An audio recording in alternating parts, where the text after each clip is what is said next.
Hello. Yeah, good afternoon. Welcome, everyone. Welcome to this event, to this workshop on climate solutions in Ibero-America from a civil society and business perspective. First of all, I would like to thank all the speakers and the audience, but I would also like to mention the two organizations who have made this possible. On the one hand, the Spanish Green Growth Group, and on the other hand, the Spanish Association for Energy Economics. My name is Kepa Solaun. I am the president of the Spanish Association of Energy Economics. I am also the CEO of a company called Global Factor, which works in climate change, and an associated professor at the University of Navarre in Spain.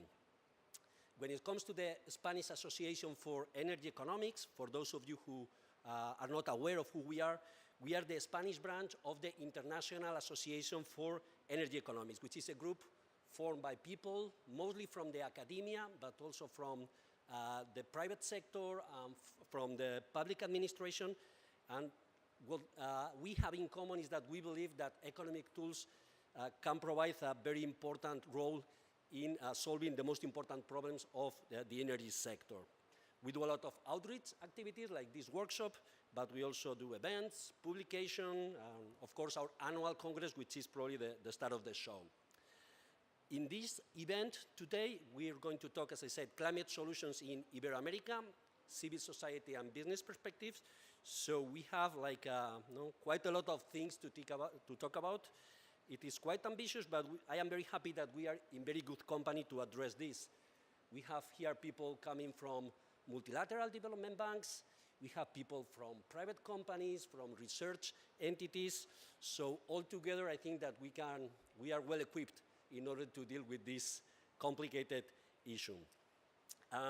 Just a few words before I give the word to the first speaker. I would just like to highlight how relevant it is this moment. No? This is something that has been already stated by many parties at the UN conference, but it is very clear that we come from a period with, let's say, more or less comfortable growth rates, and now, after the pandemic, but now we are dealing with, we are struggling a little bit, with high inflation rates, supply chain problems, geopolitical issues, and this can be a very important hurdle when it comes to developing climate change policies. The reality is that, obviously, we cannot stop working in climate change, particularly in Ibero-America. It is clear that we are one of the most vulnerable regions in the world. According to the sixth assessment report of the IPCC, some parts of Ibero-America, in particular Central America and some parts of Southern America, are among the most vulnerable areas in the world. Okay, so there's a lot of work to be done in this regard, and some economic estimates point or suggest that the impact in GDP, the physical impacts of climate change can affect GDP by 5% by mid-century. So it's a very big economic impact, but beyond economic figures, what is really important is that we are talking about an area with very high biodiversity. It's one of the ecological richest areas in the world, and whatever happens in Ibero-America will affect the whole world, will affect the whole planet. On the other hand, in terms of emission, we are talking only about 8% of global emissions, and in most countries in Ibero-America, the emissions are below the world average in terms of emissions per capita, except Spain and Venezuela. This is something, by the way, that we probably will need to address, that sometimes when we talk about Ibero-America, we are only referring to Latin America, but in other contexts, some people speak about Ibero-America, including Spain and Portugal, so we will have to deal with this ambiguity along this presentation. In any case, well, there are a lot of things to do. No? I'm sure that here we will be talking about technological challenges. There are very relevant projects in Ibero-America for developing green hydrogen, alternative fuels, innovative solutions for waste management. But there are a lot of other issues that we will probably talk about. There are a lot of institutional and regulatory solutions that have been promoted by some of the organizations here, and I'm looking forward to hearing about those experiences. And also, there are a lot of incipient instruments applying economic ideas to dealing with climate change, such as taxes, carbon markets, climate finance, etc. So there are a lot of things to talk about, and we all know that we need to scale up what we are doing, if we really want to meet the climate change challenge. Having said that, I will give the floor to the first speaker. She is Mercedes Vázquez Miranda. She is an agricultural engineer with extensive training and experience in the field of sustainability, especially in environmental issues. She joined the Environment Department of Red Eléctrica, now Redella, and later became part of the Sustainability Department. She has been working in climate issues such as emission inventories, targets, action plans, coordination of projects, climate risk and opportunity, among other projects. She is currently the Climate Change Policy Officer of Redella and participates in numerous forums and working groups related to these issues. She is also a member of SIGRE, which is a global community of power system professionals spread in more than 90 countries. So thank you for being here, Mercedes. Thanks a lot. And she will talk about best practices in energy transition in Ibero-America, lessons learned. So, Mercedes, the floor is yours.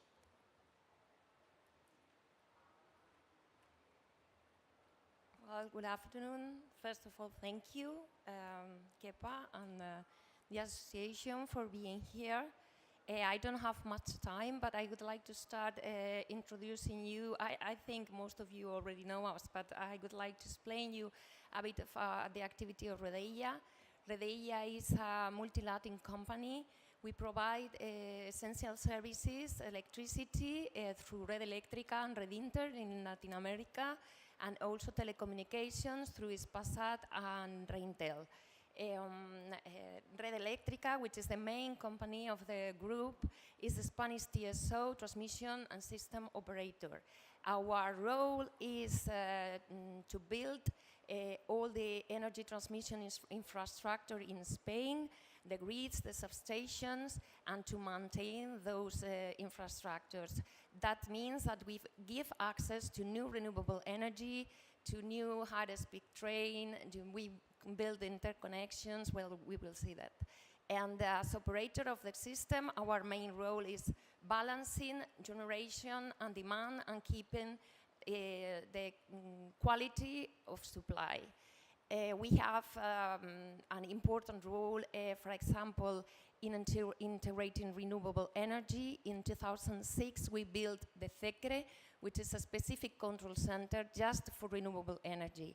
This was a really challenge for us, and we have managed to integrate a lot of non-manageable energies, such as wind and solar, into the Spanish electricity system.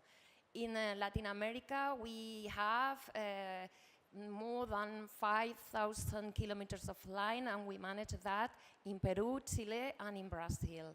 And well, we always say that we have a relevant role and we are very important for energy transition in Spain because we have a role that allows energy transition in Europe and achieving the decarbonization goals. And that leads us to a position to help and to support to any country in which we are present to go through this way of this decarbonization. So I'm going to start with the presentation. It's going to be very short. I think we all know and we all agree that changing energy is the main step to arrive to a decarbonized economy. And among energy system, I think electricity have a really important role in both ways. First of all, we have to clean up the energy mix, and then we have to think on electrifying society in general. So according to the International Energy Agency, we have started from a mix that have 20% of renewables in 2020, and we have to arrive to 90% in 2050. And it would be nice if we could have reached 60% in 2030, so we have a huge role on us. Another thing that the International Energy Agency says is that we have electricity have to represent more than 50% of the total energy supply at the end of the 2050. In the case of Latin America, I think they start in a very strong position regarding the clean electricity mix, because of the hydropower. In Latin America, the media is 50% of renewable in the electricity system, but there are countries that reach more than 90% right now. But this is not enough, especially in this context of climate change. Water is going to be difficult to have. I mean, in this context of droughts and extreme events, it is necessary to improve and increase other renewable energy in the mix to be sure and to have a security of supply, such as wind and solar. Latin America is very rich in those resources, but they have still, or you have still, or we have to still to increase this percentage. And regarding the total use of electricity into the power system, the percentage is still quite low. So we have a very huge challenge in front of us. It seems that we have to increase, in general, renewable generation and demand of electricity. But I would like to say that it's not enough of building generation, increasing capacity of generation. It is necessary to achieve that, to increase and to improve the grids. The grids are the backbone of the electricity system.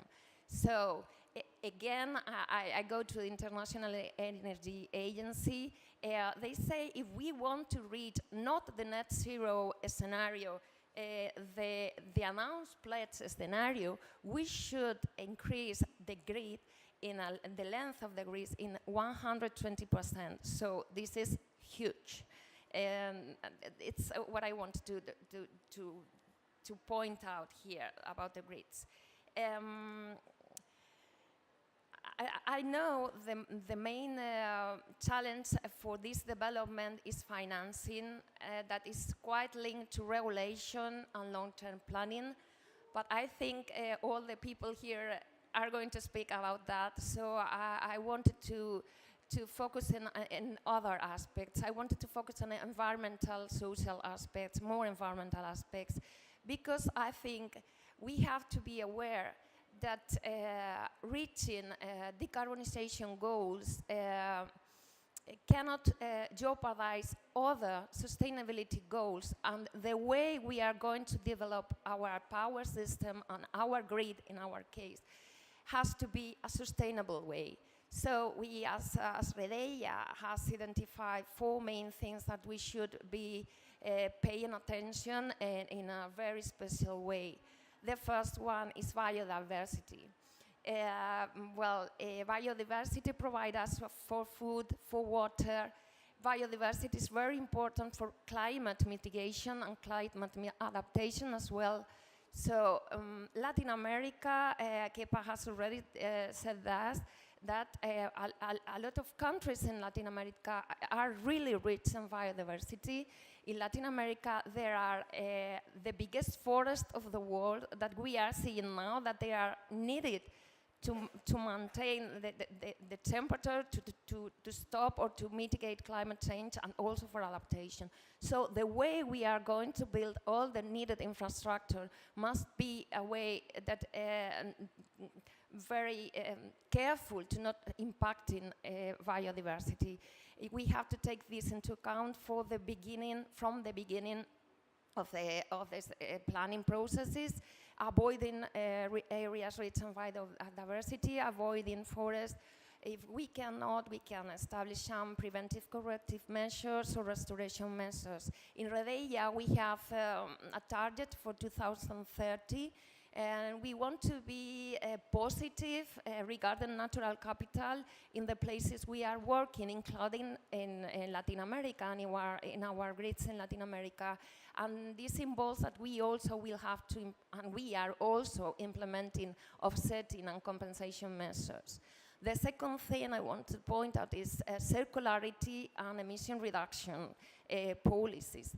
It is really important. We are going to build a lot of stuff right now. We need to do a lot of things, and we have to be careful and pay attention to eco-design in order to achieve lower consumption of raw materials that have another problems in other way.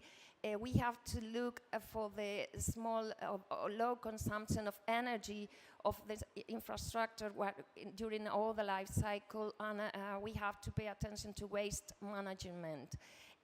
According to our experience, Latin America has need an increase of these circuits of circularity.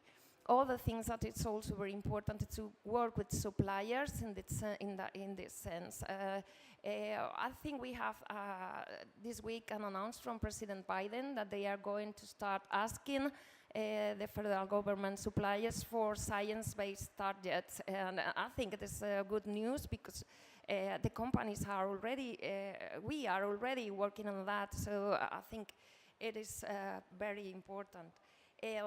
I'm going to finish on that. The third one is social acceptance. This morning we have been talking about that also. In Redeia, we think there is no profit in a project if there is no social profit. And we have to be careful because one of the main projects to develop and to achieve this transition is permitting processes. All the time we need to get those permissions to build the new infrastructures. This for the grids is even more difficult because the grids takes much more time to get the permissions than other generation assets. And the last one is climate change. Indeed, the climate is changing, and we are building the power infrastructure of tomorrow. So we cannot rely in the past data. We have to think in the new scenarios, and we have to think about this from the design. We have carried out quite a good study about risk, an assessment of risk from climate change for our activities. We included Latin America 2 years ago.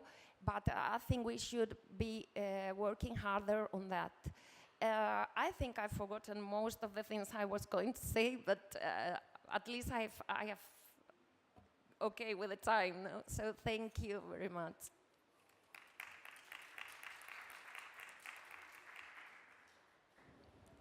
Thank you, Mercedes. No problem if you forgot something, because we have a lot of time still, no? Now we have a panel discussion, and later on there will be a Q&A session. So we have time to just note if you think that, if you remember something that you forgot, just write it down. Okay, so now we are moving on to the second part of this event, which is a panel discussion about the main challenges in order to deal with climate change and to implement climate solutions in Ibero-America, and also to talk about specific examples and best practices. I have the pleasure of coordinating a very relevant panel. We have a lot of people from different backgrounds. Let me first introduce a little bit the members of the panel. On the left, we have Leah Carol Sighart from the World Bank. On my right, we have Ilen Gabriela Meirovich from IDB Invest. Here we have Fernando Branger from CAF, the Development Bank of Latin America. Valentina Alfaya from Ferrovial, and Ursula Budburn from the Cambridge Institute for Sustainable Leadership. So now I will very briefly introduce the speakers and ask them a question, okay? And after that we will have the debate. So the first speaker is Leah Carol Sighart. Leah holds a PhD and an MSc in Environmental and Earth Sciences from the University of Salzburg in Austria, with collaboration of the University of Queensland in Australia. She is practice manager for environment, natural resources and blue economy in the Middle East and North Africa region. She has over 25 years of experience of working on environmental issues at strategy, project, program and policy levels. And prior to joining the World Bank, Leah worked with the German Agency for International Cooperation and the United Nations Industrial Development Organization. So the first question goes for Julia, because the World Bank is working in many different regions of the world, in all continents. So my question is, what do you think are the main challenges when working with governments in Ibero-America, and in particular whether there is something specific or different as opposed to working in other sectors or in other geographical areas. Thank you. Thank you so much. And first of all, it's really a delight to be here and joining you today at this very, very important event. And I really enjoyed also the presentation from the previous speakers who already touched upon a couple of very critical points. So before starting with a couple of the challenges, I think it's also important to really point out the importance and also point out the treasure the region is offering, not only to the region but also to the international community, and some points were already pointed out. I mean, when you look at, in particular since you asked the question in terms of what is sort of different also to other regions, what we're not necessarily seeing in other regions, is, for example, the water availability is 4 times higher than we see in other regions. Half of the region is covered in forests, and more than 50 to 60% of global diversity is found in the LAC region. So I think these are already extremely important points. And then also more than 50% of the electricity is generated from renewable energy resources. And then also what is also quite important to note is the LAC region is a net exporter of food, with even the opportunities to export more. So I think there are a lot of very positive elements that also other countries can learn and learn from the rich experience from the region. But of course, the region is, and these are sort of really the key, couple of the key challenges, and particularly now at the COP in terms of climate change, where we already know that around 5% of GDP per year will be lost with a 2.5 degree increase in temperature.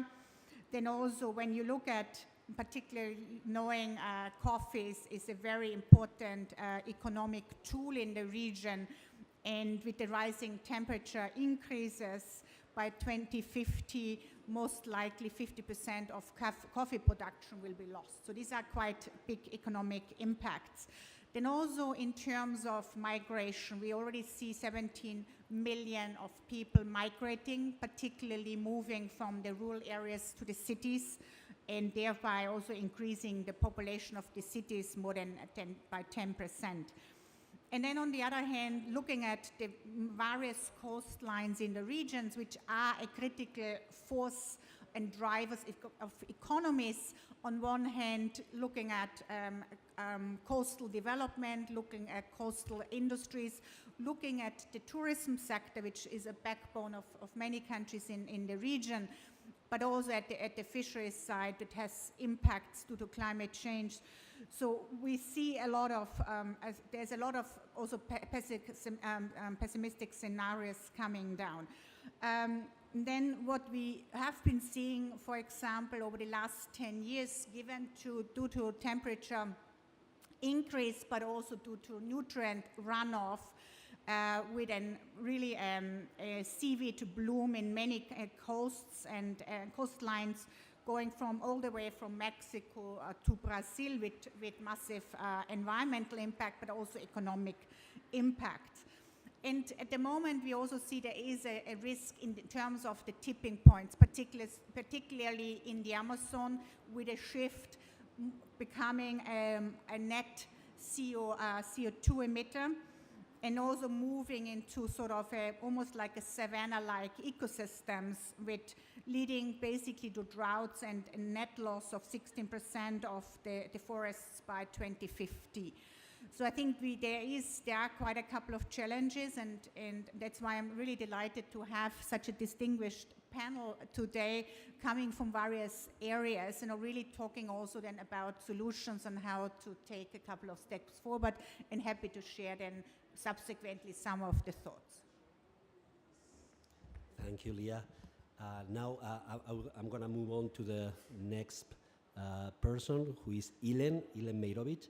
She is a political scientist from Universidad Católica de Córdoba in Argentina.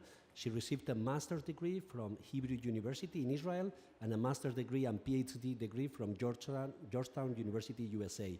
She has more than 15 years of experience working on climate change at the IDB Group, and at present she is the head of climate change at IDB Invest. And as such, she leads a specialized team of experts that seek to provide added value and innovation at IDB Invest transaction. And before joining IDB Invest, she worked at IDB as a climate policy expert for 8 years. She has received the Ortiz Mena Award for Best Innovative Loan for an Operation in Central America. Okay?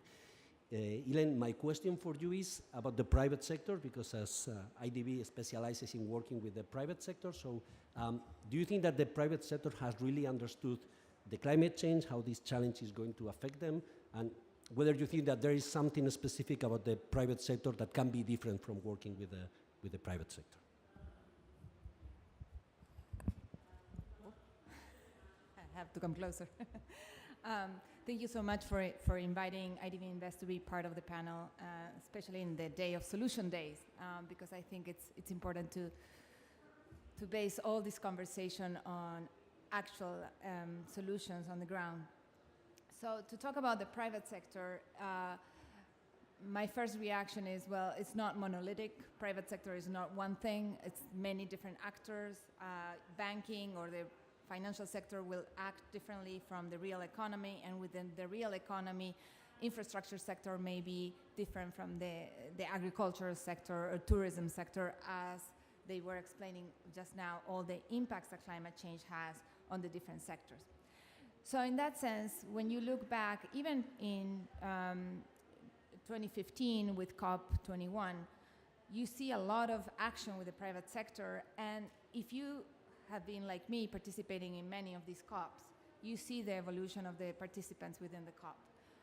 There is more conversation about financing, there is more conversation about private sector involvement, and that is has been grasped in different commitments, either the Banking Alliance, the Net Zero Banking Alliance, the Net Zero Asset Owners Alliance, and to the point of getting to G funds. So definitely the financial sector, there is a lot of movement, there is a lot of commitment.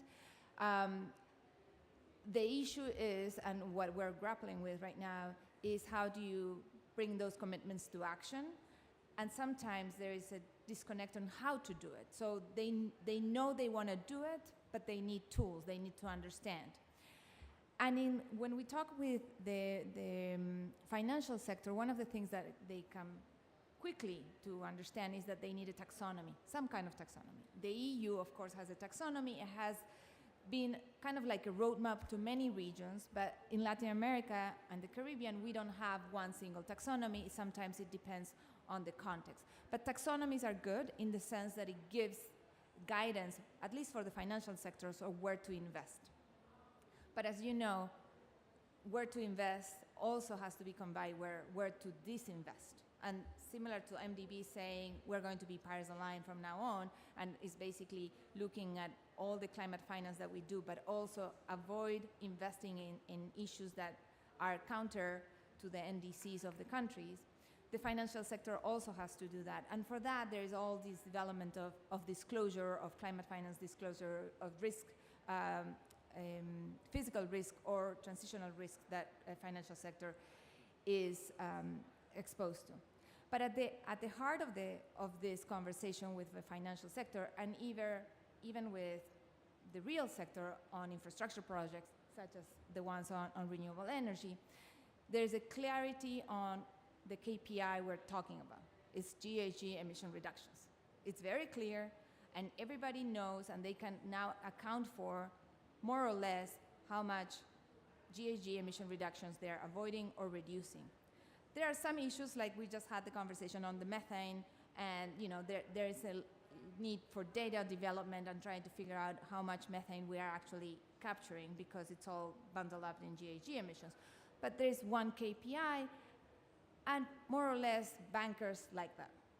So the financial sector understands that. When we talk about adaptation, that's a whole different game, because we don't have one KPI.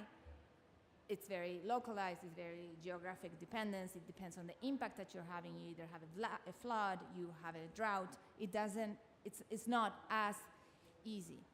And apart from that, add to that nature and biodiversity loss, and you don't have it one KPI. It depends on the type of impacts that you're having. So what you see is that the private sector is interested in adaptation. They want to invest in adaptation, but because of the conversations we have, but they don't know how to grasp adaptation. And the truth is that we know it makes sense to invest in adaptation. It makes sense because it's better to invest today than to have to pay the cost of recovery and restoring later on. And we know that in Latin America is 1 to 4, and in Caribbean is 1 to 6, but still the private sector is not doing it. And part of the conversation with the private sector is that it's because, sometimes the time lag of the impact will take them to think, well, I can do it later. I will refinance this debt and I will do it later. So we just launched a paper on private sector adaptation and how to scale up private sector adaptation with the private sector. And one of the recommendations there is, how can we price resiliency now in a good way? So how can we get, for example, rating agencies to value resiliency measures in a positive way to the point that it will change the pricing of a loan? That would be a game changer, because then private sector would say, I want to involve and invest now because that will take me with a lower interest rate and lower cost. We're not there yet, and most of the private sector in the region, when you talk to them, they know the risk that they may have in their infrastructure, but they still have to figure out a way to embed this in the incentive structure. There are other recommendations in that paper, and we can, of course, share with all the participants here, but I think that's one of the things to the point of if the private sector understands and what could be the challenges around private sector investment on climate. Thank you very much, Elen, for very, very interesting thoughts. I guess we will have some time later to dig into them. The next speaker is Fernando Branger. Fernando is an economist from Universidad Central de Venezuela with a master in public administration from the John Fitzgerald Kennedy School of Government at Harvard. He is a CAF senior executive, energy coordinator based in Panama with more than 20 years of experience in the energy sector and more than 11 years in CAF. And prior to joining CAF, he served in different positions in different institutions in Venezuela related to the energy sector. So my question for you, Fernando, from your experience in CAF in particular, what do you think are the main challenges when it comes to structuring climate projects and also how to organize climate knowledge management and implementation so that everything makes sense and works smoothly? Thank you very much. Well, thank you very much for inviting us to this panel. First, I will say that in terms of the projects that we finance, we have basically two main differences. Those projects that comes from sovereign risks and those who are coming from non-sovereign risk. And that's a very important differentiation. Because when you work with a sovereign risk, what we are saying is that the risk that we are trying to mitigate, it's the risk, institutional risk. Okay, so let's say you have a developer. It's an energy company owned by the state, but then you have to talk with the Minister of Finance, who is the one who's gonna take who's gonna sign the loan, and you have to put these two institutions aligned. That's part of our work. Mm-hmm. Align those two institutions, and depending, of course, of the institutional capacity of the developer, you might you will recommend to have a development office that will be in charge of the project. So and the people who worked in that office are people who understand how to not only that project particularly, but also to work with the multilateral banks. You know, it's working with the multilateral banks have their own, ways to do things. Okay, so that's one thing. The other thing is private sector.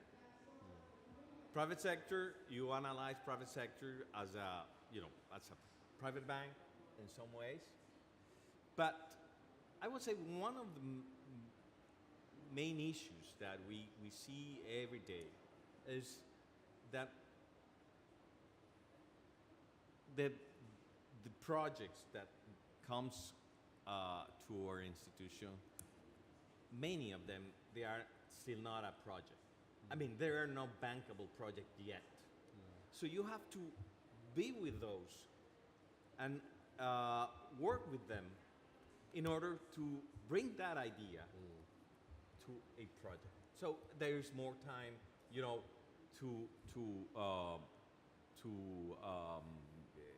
that project will be a reality.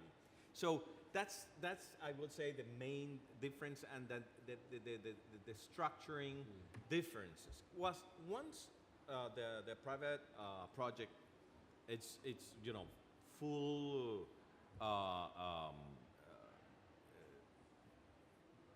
it's bankable already.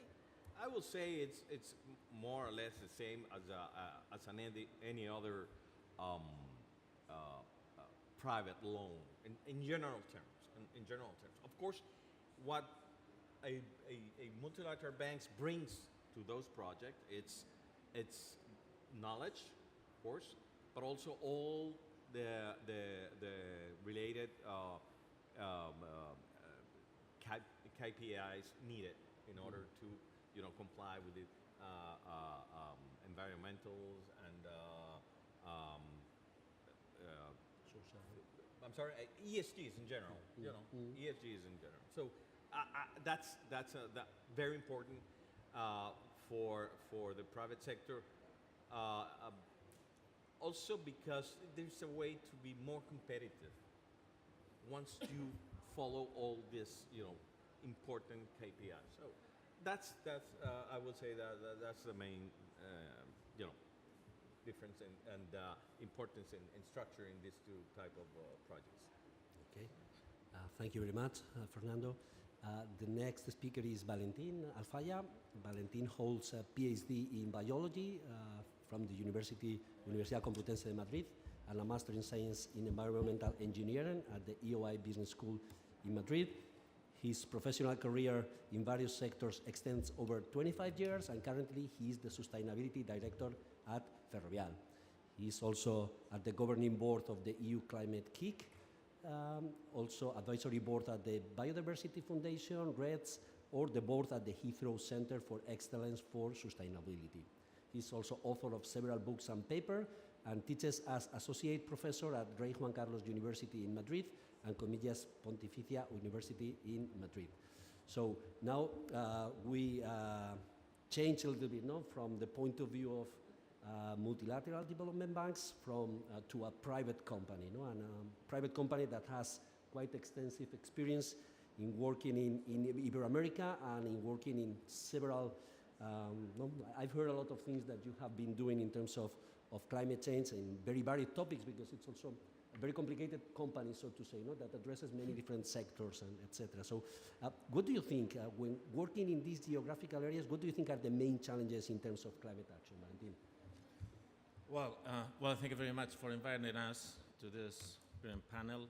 And I think the main challenge is, but this is not just in LATAM, it's I think all over the world, is how to finance these projects, assets, in very long term, in these very long term actions behind these decarbonization roadmaps.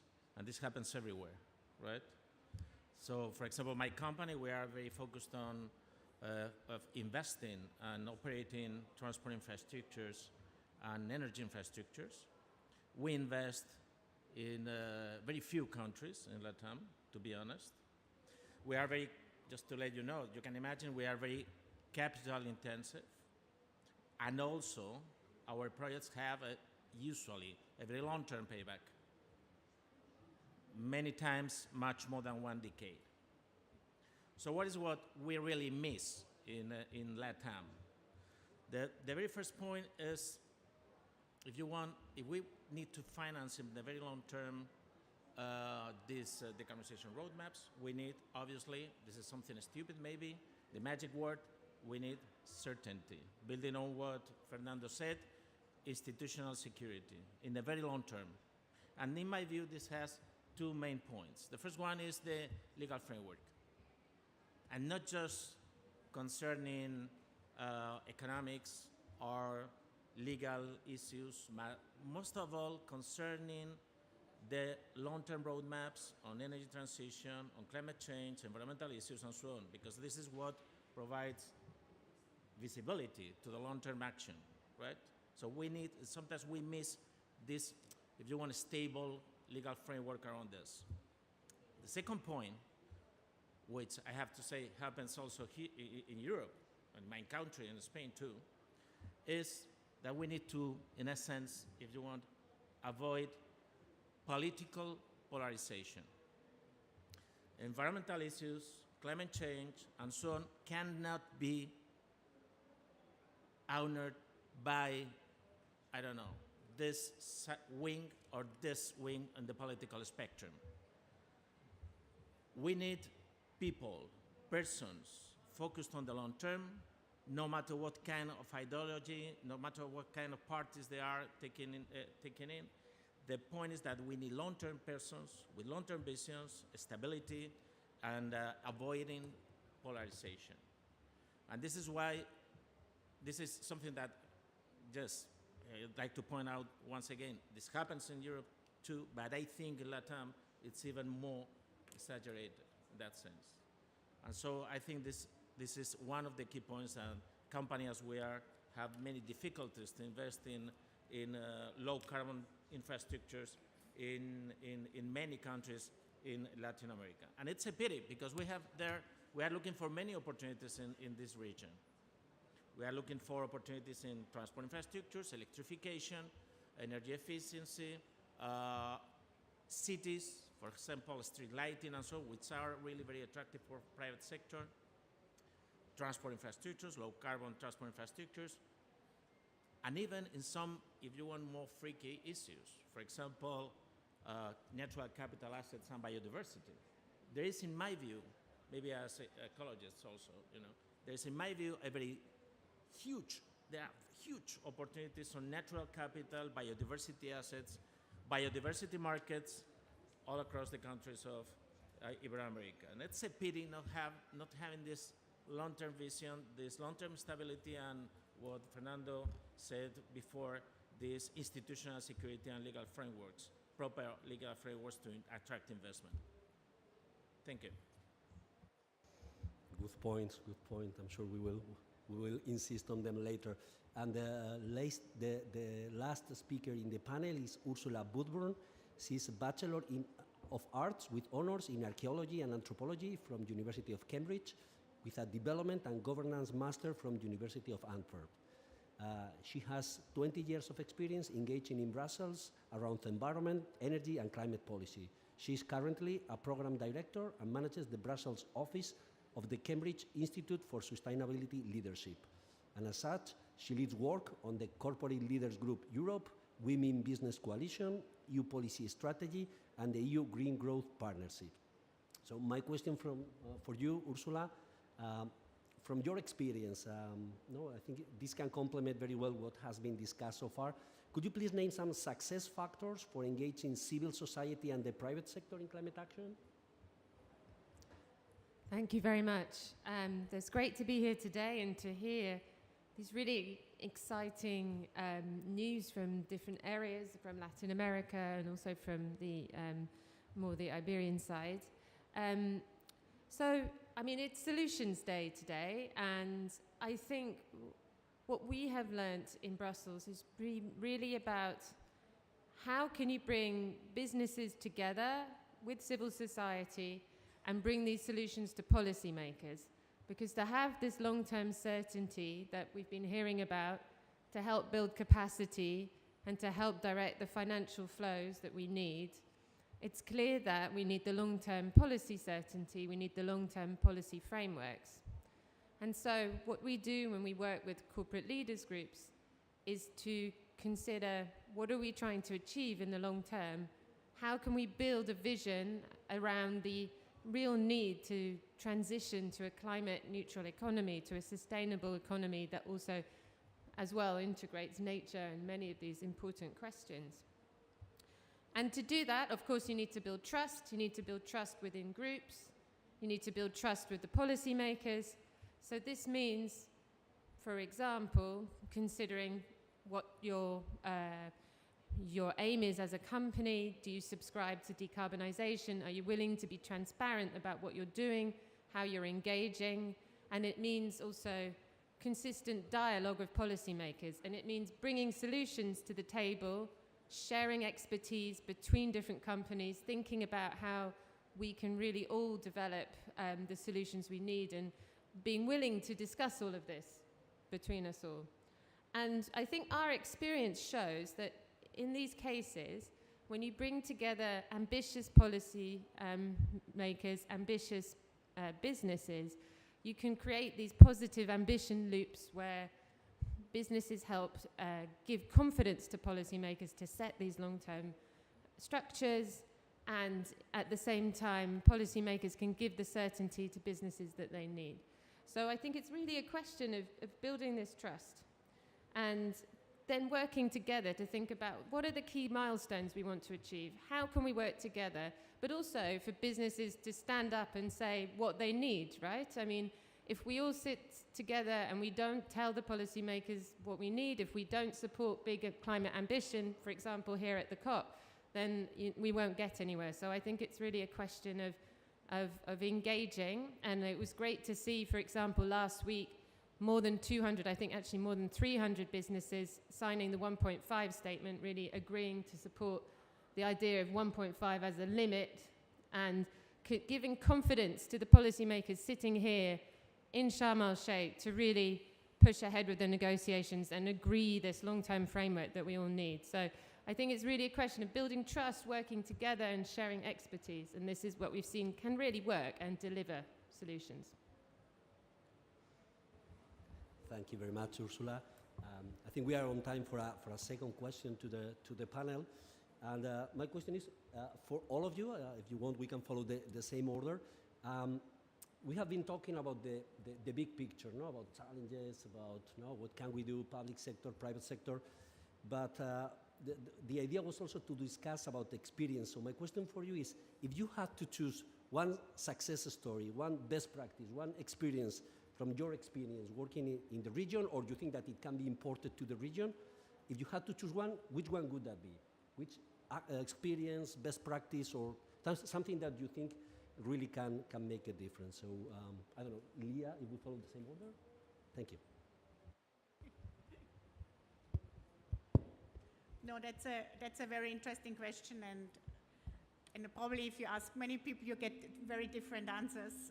But I think rather than talking about one specific project, I think it's what is very close to my heart is looking at disaster risk financing through catastrophe bonds, basically CAT bonds. And we have been working on basically, and also coming up on the discussion on biodiversity, where we have been working on supporting biodiversity goals while protecting loan repayments, and help also to promote economic stability. And we have been working quite a lot in the region on these CAT bonds, like for example in Jamaica, where we worked through a CAT bond that can be used to support biodiversity goals while protecting loan repayments.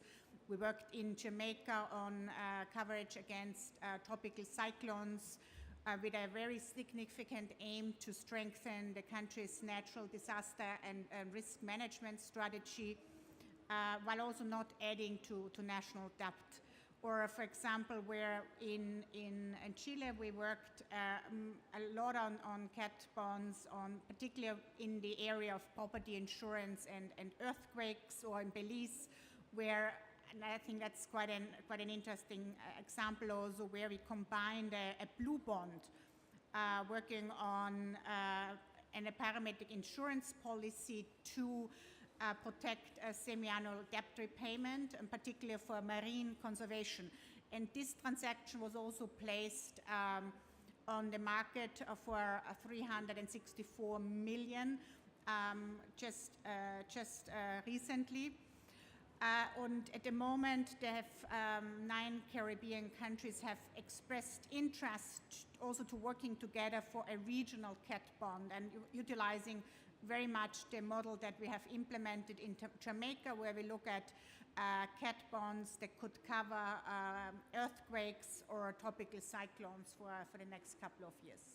Thank you. Impressive. Thank you. Very interesting. Elen. Okay, so I have 3 that I wanted to share with you. One is a project based on the idea of phasing out coal power plants, which I think is relevant to explain. Then another one that deals with Scope 3 emissions of a company in Colombia, and finally a financial institutions. Let's start with the first one. We work with ENGIE, Chile, to close their thermal power plants before the established timetable that they had with the government. As you know, the government, the Ministry of Energy in Chile brought together a roundtable with the main companies, AES, Enel, ENGIE, and established a commitment to close their thermal power plants by 2030. So what we did is we started working with ENGIE, and we said, if you close the thermal power plant 6 years before the established deadline, I think it was 6 years, we monetize the emissions avoided by closing the thermal power plants beforehand, and we provided that as an incentive for the renewable energy project, the wind farm that they were establishing. And we would basically give the incentive each time we see that they have closed the thermal power plant was closed, and the emissions reductions, and there is a monitor and verification system to verify the emissions reductions. So we used resources from the technical assistance to do the methodology that was based on the CDM methodologies, and we closed the deal, and September 30th was the closing of 2 of the stations that they had. So that was an example before Article 6. It was a pre-market showcase of the power, what the power of Article 6 could have in doing this type of projects in closing thermal power plants. This is a coal thermal power plant. So that's one example that I wanted to share with you.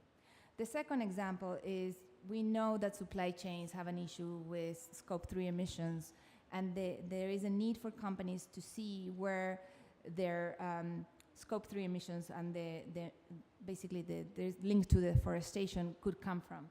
So we worked with a company in Colombia to establish a KPI, and we linked it to a sustainability-linked bond. So basically, they would get resources, and if they achieve the KPI of the emission reductions in their Scope 3 emissions, they would get an incentive as well.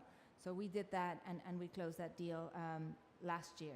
And the third one was with the financial institutions that within the context of COVID, they needed a liquidity facility to support SMEs in Colombia as well. So what we did in that case was to structure the liquidity facility, but we linked it to specifically performance-based incentives linked to TCFD and climate disclosure, as well as increasing their green lending in Colombia. And so those are 3 examples that are first movers, but examples that showcase the power of linking finance, incentives with the private sector. No, very, very interesting and very complementary, to what Leah said. So we have a little bit of everything at this point. So, Fernando. Sure. I will also talk about two different examples. One in the private sector, the other one in the sovereign sector. And the private sector was actually a learning process, because it was the first private sector loan with the GCF worldwide. So it was a learning process because you have, GCF, which is a new institution. They were basically defining the rules of how to finance, and we are the regional financing institution. So it took, it took a lot of time. It was a very tough negotiations between the three parties because it was, CAF, GCF, but private sponsor. So it was a very interesting time to learn from each other and how to work with this new world institution. The other one is state-owned company. It's the electricity state-owned company in Paraguay. We've been with them for many years. And the interesting thing about this, working with this institution or this company, is that since we've been so many years with them, we have been able to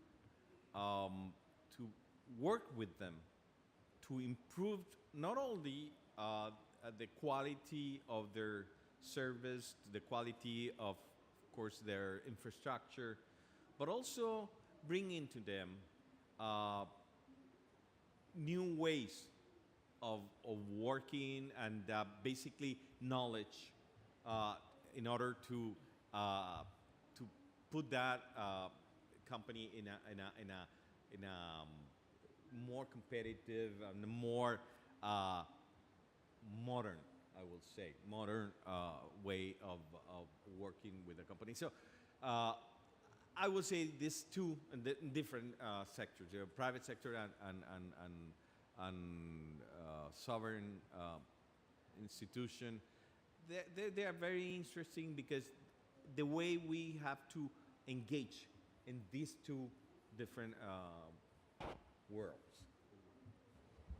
No, I'm glad to hear that because of long-term collaboration between the private sector and MDBs, because many things, I'm going to be honest, the private sector has the impression that MDBs come and go, and that it's not a long-term collaboration. So it's glad that you can work with them over time, and that allows you to continuous improvement.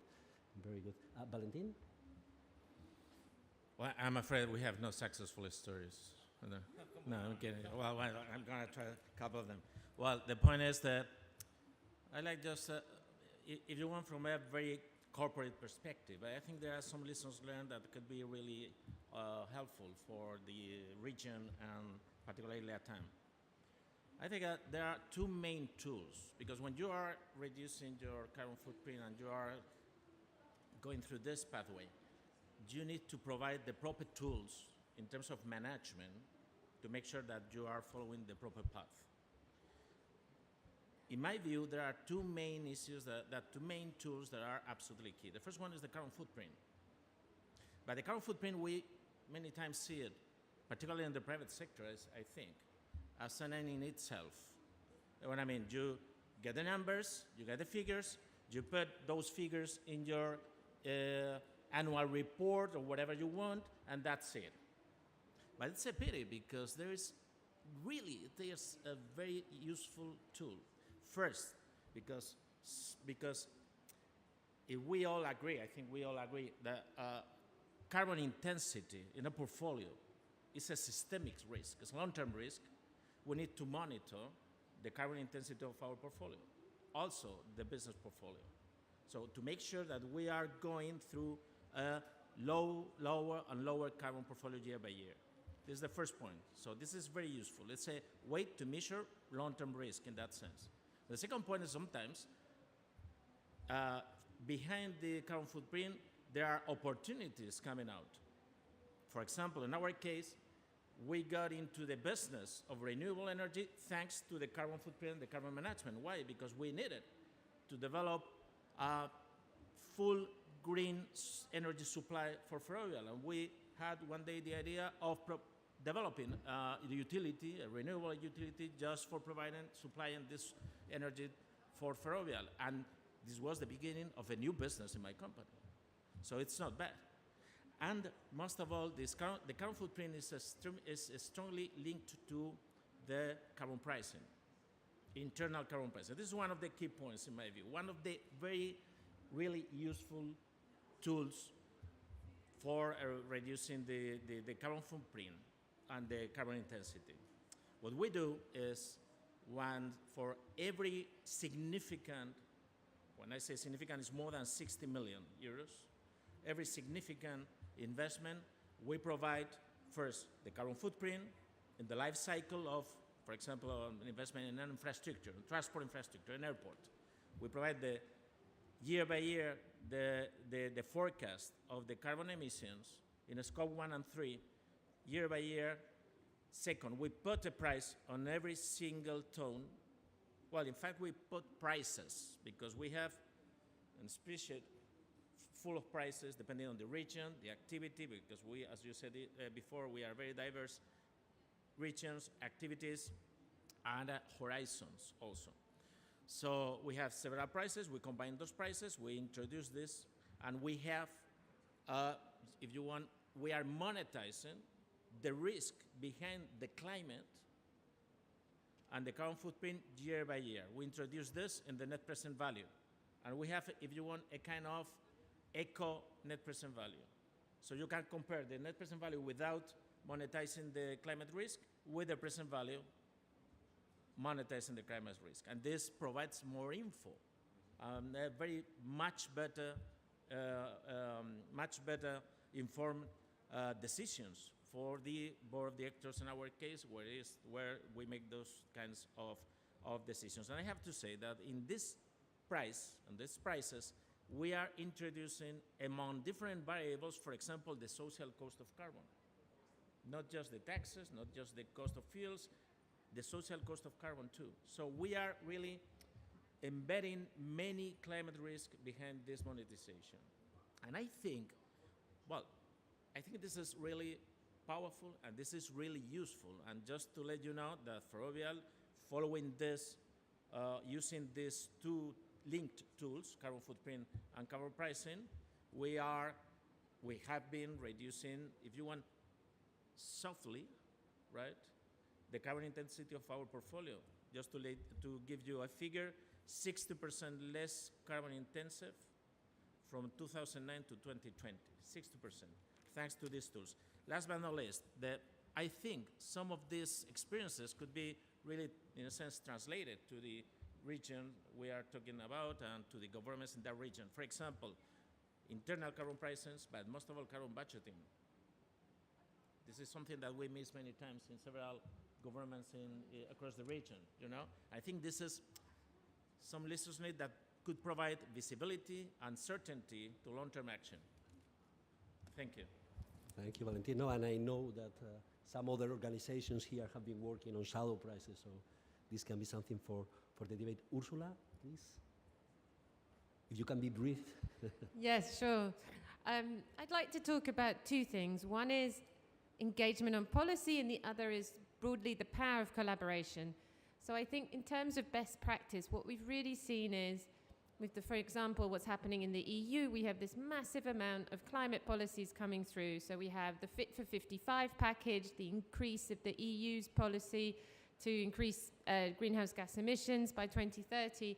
And we've really found that bringing insight and research on the different elements of how to deliver it, talking to the policymakers, we've been able to help achieve good outcomes and good agreements between them on the different elements of the files. So, for example, CO2 emissions from cars has come through recently. The increase of the target itself to 55% was also supported by businesses at the time. But a really good practice, I think, is the collaboration between groups such as ourselves and business networks across Europe, but also with networks in Latin America. So, for example, it's great to have the Green Growth Group, the Spanish Green Growth Group here, that we've been able to talk to them about the national context in Spain and work together both here and at European level to help support ambitious climate action. And in South America, there is CLG Chile that we're really proud to work with, and we have recently reinvigorated or relaunched a climate leaders network that will hopefully bring the lessons we have learned and also understand what is happening in the different contexts, so we can talk at times like this and we can work together with networks across the world. And we hopefully will see more of these networks coming up in South America in the next period, especially if Brazil has the next COP, in COP30. Hopefully we can see some more positive collaborations and positive groups of businesses supporting climate action. Yeah. Just to let you know that we were really actually inspired by the Corredor group and the European Green Growth Group. Yeah. When we started up the Spanish Green Growth Group, you know, and I think this could be replicable in other countries in Latam, right? Okay, thank you all. We still have not a lot of time, but a few minutes to open the floor for questions.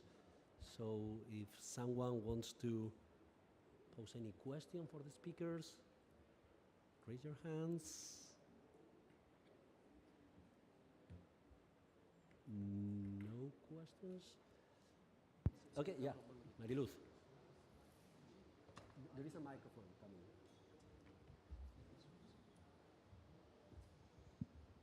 Yeah, maybe a quick question, maybe you tackle, some of you, but biodiversity is very important in LATAM.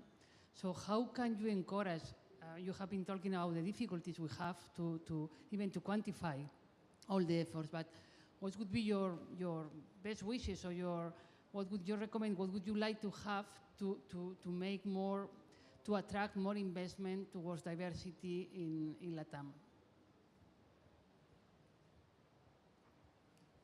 Who wants? Yeah, Valentin. Well, I think, in fact, there is a white paper on this particular issue. And I think in my perspective, the key point to attract private capital to this biodiversity and natural capital assets is to provide the framework to have biodiversity markets. For example, the mitigation banks in the US, or the Bancos de Conservación in España, or in the UK, this pilot projects on mitigation banks too. Why? Because this first provides a global framework, relies on the market, and produces also transparency and visibility. Just to let you know, as you can imagine, those markets should be under, if you want, the umbrella and the legal security of the public authorities in every country. But there is a white paper on this particular issue.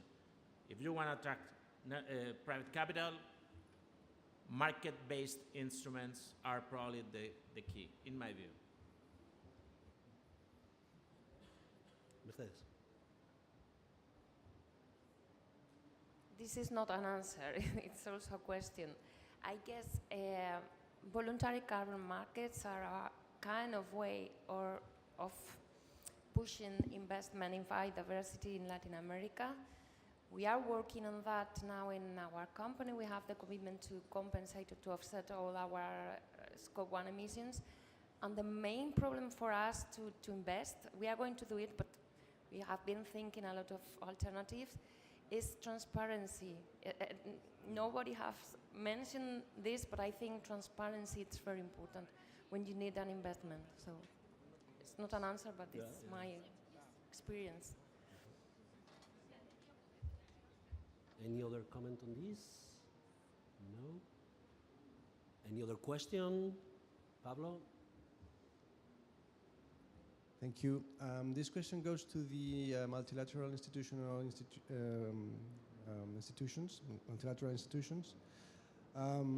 When we tackle the situation in Latin America, sometimes we see that there's somehow a dysfunctional market, and that's because there's not such a thing as a regional market. They're like national markets. So my question is whether your institutions are looking at like regional-wide infrastructure projects, for example, electricity. The question is whether you're already looking at this kind of possibilities, or I don't know, just to.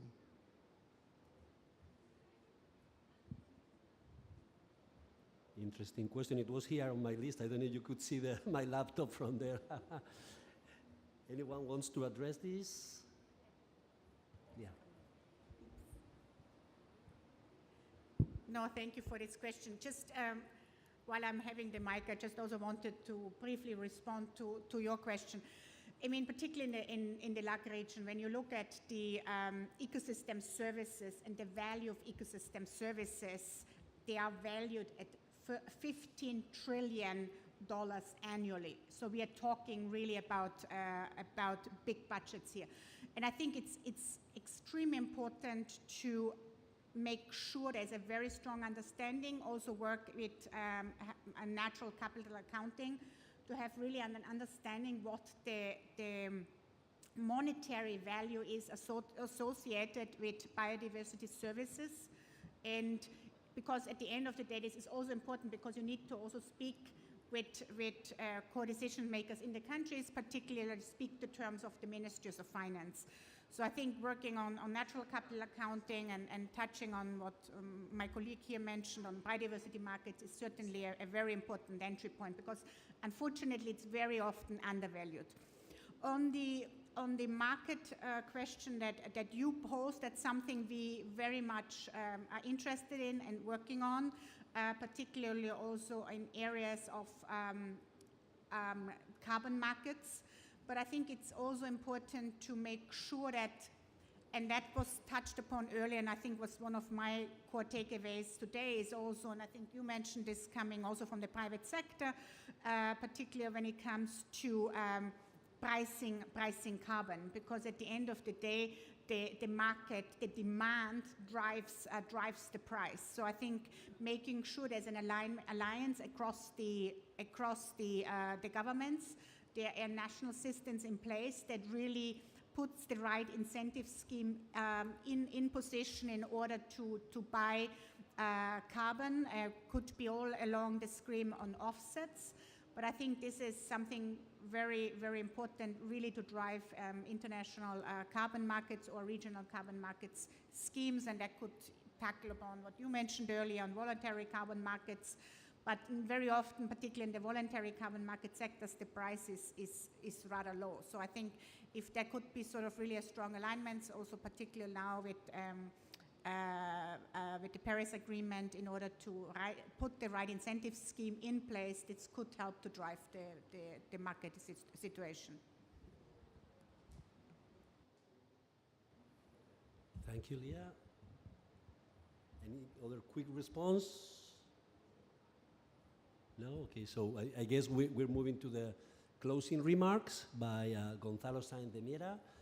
Gonzalo Saenz de Miera is the Climate Change Director in Iberdrola, and he's the President of the Spanish Green Growth Group. So, Gonzalo, cuando quieras. Okay, thank you very much. Gracias. So, it has been a very interesting conversation. What I see is that we are facing at the same time several crises. Of course, the climate crisis, we are here at the COP27, the biodiversity crisis, the energy crisis, and the economic crisis. So the origin of all these crises is an energy model based on fossil fuels. And the answer, the solution to most of these crises is to move from fossil fuels to renewables. So moving into this direction will be good for the economy. You know, we will create new jobs, we will better jobs, economic growth will be good for biodiversity, we will avoid the worst climate scenarios. It will be good for air quality, it will be good for energy security, so it's full of opportunities. Ibero-America is very well placed. I mean, it's one of the most vulnerable regions in the world when it comes to climate change, but at the same time, it's very well positioned to take advantage of the opportunities.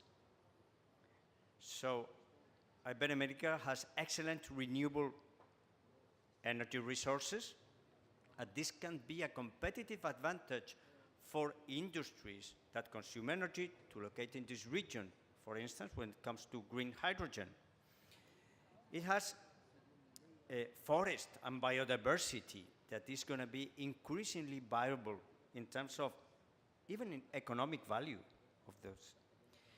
It has good human resources. It has firms, it was mentioned, good firms in all the sectors. Valentin mentioned infrastructures, energy sector, water sector, that is also a basic element in Ibero-America. So firms that are ready to invest, of course, need to be bankable projects, but for that we also have the financial institutions ready to finance these institutions. So my point is that to take advantage of these opportunities, we need more collaboration and more alliances. Ursula mentioned that. So I think I'm the president of the Spanish Green Growth Group. We have the Corporate Group. I know the Chilean business group for green growth. So we need to collaborate more between business and administration, with financiers, you know, with universities, with NGOs. So we need to work together to share experiences. We have shared a lot of experiences here, experiences in business models, experiences in policy and regulation, in implementation. Today we are in the solutions days, but this COP is devoted to implementation, and I think we have to share, you know, experiences, good and bad experiences in implementation that will be extremely valuable for all of us. Carbon pricing. We have the experiences in Ursula and in Europe. We can share, you know, the experiences in Latin America or Ibero-America. And apart from that, we have a historical relation, Ibero-America, and a common language. And this is an asset. This is an opportunity that we have to take advantage of. So, to conclude, we are 3 days ahead of the Football World Cup, and Ursula mentioned the football, and I want to remind a quote by Di Stefano. You know that this was a very good Argentinian player that played in Atletico Madrid. No, Valentin, no, he played in Real Madrid, and he said that no single player is better than all together, than a team. So let's work all together to face the great challenge of our life. Thank you.